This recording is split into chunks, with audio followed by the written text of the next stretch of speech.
Craig Jones at B2 Jiu-Jitsu. Just finished up the training session here. The big story for us today is the return of Nicky Ryan. How's Nicky looking out there? Yeah, good. Obviously coming back from knee injury. I think it will be close to a year in between competitions because I think it happened in July last year. But yeah, confidently say he's back to full health pretty much. It looks like it. Definitely trained very well. A big difference in his training for this fight, this match, is that he's sort of running his own camp along with you. What major changes have you seen take place from back training with Danaher and those guys to where you are now?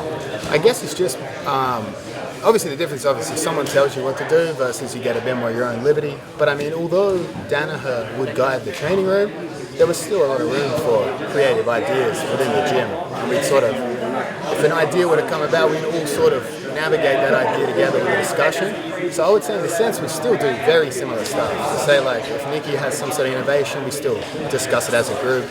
Both try to critique it and see where else we can go with it. How active are you involved in Nicky's development as an athlete? Just a training partner? Are you lending a hand as a coach? I'm sure you guys worship ideas in general, but what's your role there? I would say more training partner because obviously, I mean, Nicky's already a black belt, already probably one of the best guys in the world for sure. So in terms of a training partner, that's probably a healthier relationship because we can go practice moves on other people and then basically test them on each other and then again discuss it after class, come up with ideas.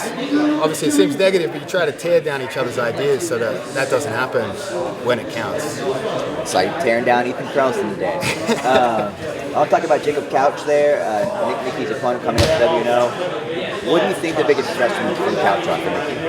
I mean, obviously Couch's heel hooks have been one of his strongest parts of his game, but I think lately his closed guards look really good.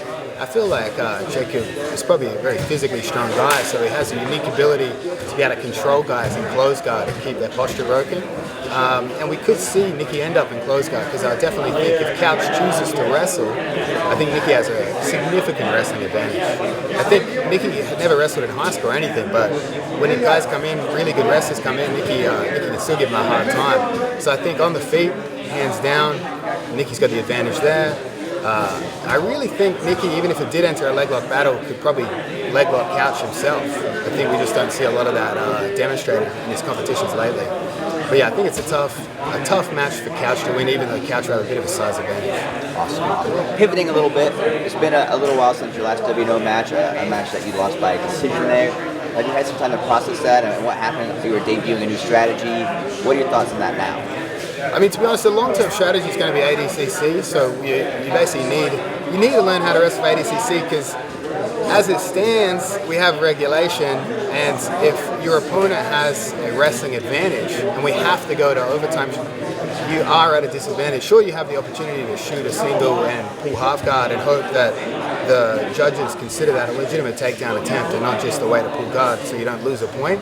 So in terms of that, I'm still going to keep working wrestling stuff. Obviously need to find ways to be more offensive. So against Pedro, I mean, I've always been kind of a counter grappler. Obviously I pull guard, I try to counter guys as they try to pass guard. Most of my wrestling involves the defensive side of things. So when I come upon an opponent that sort of doesn't give authentic movements, everything is in a way to score. It's very difficult for me to force the action. So yeah, definitely still thinks I need to work on in that sense. Hard to get upper body ties with Pedro because he was very, he had a pushing sort of energy and a backing up to the boundary. But obviously, I could have taken more risks, shot singles, worked my way up the body. Great. And then looking forward, anything planned, anything in the works besides ADCC? Nothing booked right now. Obviously, something we can't talk about. But other than that, nothing scheduled.